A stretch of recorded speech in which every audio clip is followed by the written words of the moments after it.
Eu gosto de chamar esse prompt de prompt do advogado cansado. Ele também tem aquele esquema do interativo. Então eu coloco assim: sou um advogado brasileiro cansado e após um longo dia de trabalho eu preciso elaborar uma peça importante. Tenho algumas ideias iniciais, mas preciso de ajuda para desenvolvê-las de uma forma coerente e profissional. Vamos seguir o seguinte processo. Sua primeira resposta será me pedir informações básicas sobre a peça jurídica que eu preciso elaborar. Por exemplo, o tipo da peça, a área do direito, qual é o tribunal.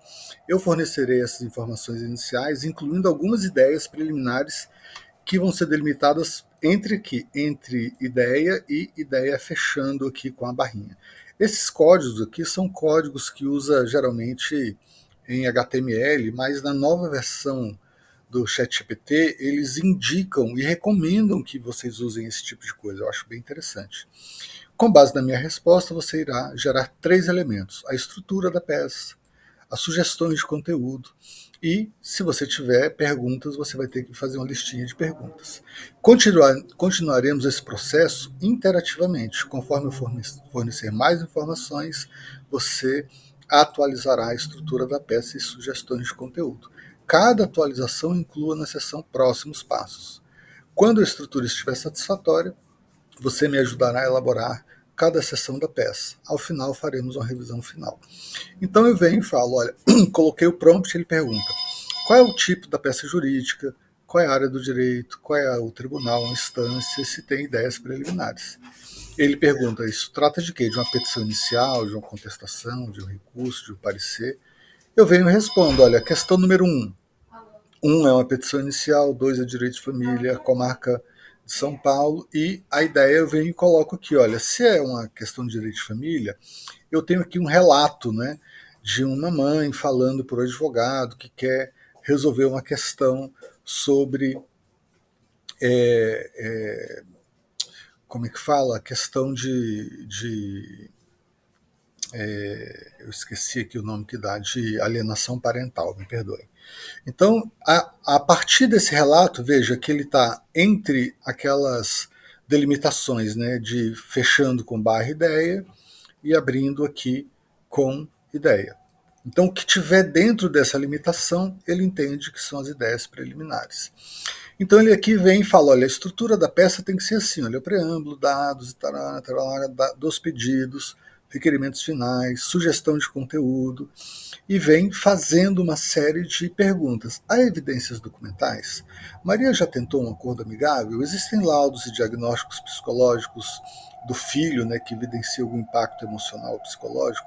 Maria deseja solicitar a guarda unilateral ou apenas modificar o regime de convivência? João está atualmente cumprindo o regime de visitas e tal.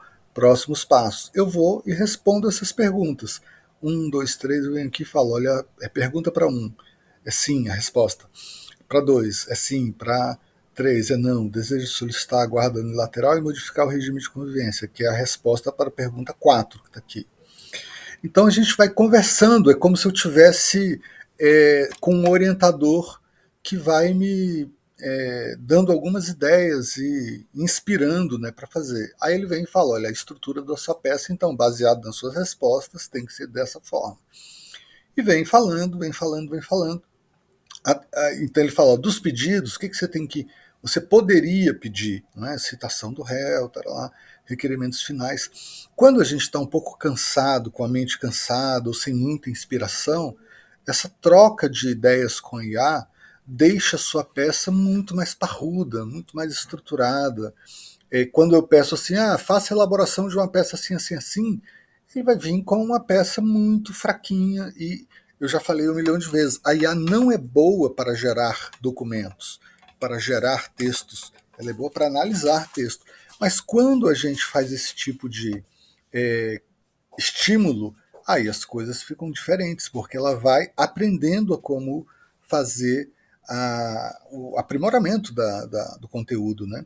Próximos passos: você tem que reunir as jurisprudências relevantes, detalhar a fundamentação jurídica baseada nessa lei aqui, refinar o pedido de produção de provas, desenvolver uma argumentação sobre o estudo. Vem, então tá bom, tá aqui as jurisprudências que você pediu, e a conclusão. Aí ele vem: bom, você já me deu jurisprudências. Então ele vem e refaz toda a estrutura da peça. Perfeito. Depois que ele refez toda a estrutura da peça, ele ainda deu mais sugestões. Então, qual foi a minha interação? A minha interação é, bom, agora você é um advogado especializado em direito de família, com foco em casos de alienação parental, e sua tarefa, sim, é redigir uma petição inicial para o caso da guarda compartilhada. Você tem que aplicar técnicas de visual law, legal design, para tornar a petição mais clara, acessível e persuasiva.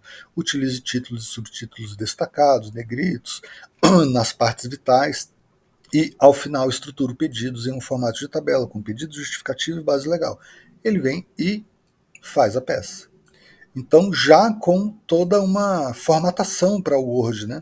Ação de modificação de guarda compartilhada, com pedido de tutela de urgência, dos fatos, ele vem, estrutura os fatos bem bonitinhos, do jeito que estava lá. Interferência nas comunicações, manipulação emocional, exclusão de decisões, campanha de desqualificação. Tais comportamentos são claros indícios de alienação parental. Então, veja como ficou caprichado aqui a parte dos fatos. Do direito, mesma coisa.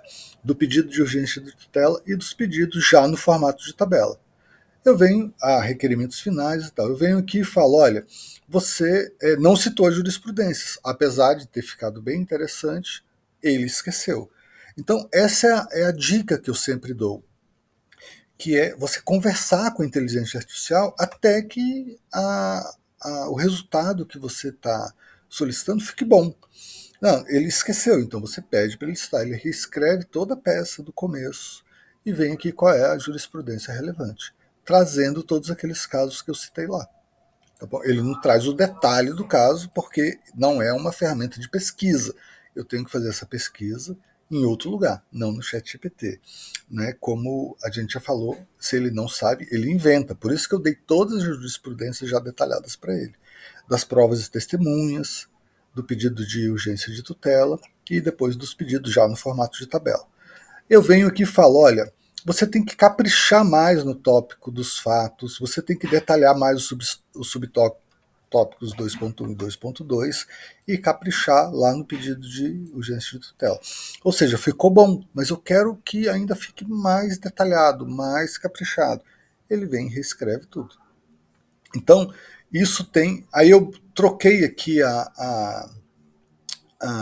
como é que fala? O modelo, né? Porque estava no modelo 4.1, perdão, 4 ou 1, né? O O1, que eles chamam que é o mais atual de todos. Vou subir aqui para mostrar para vocês onde a gente vê isso.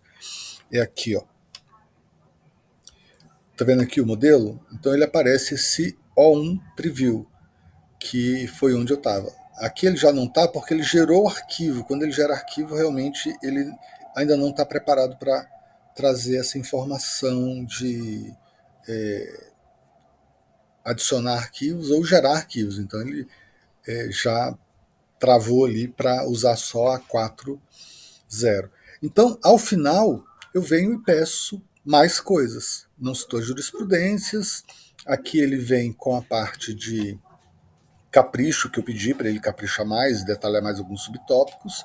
Ele reescreve toda a peça novamente, já na formatação do Word. Eu pedi para ele criar uma linha do tempo para eu fornecer para ele depois as datas com os marcos mais relevantes. E lá no final, vou mostrar para vocês uma coisa legal. Aqui no final, eu pedi para ele gerar o Word.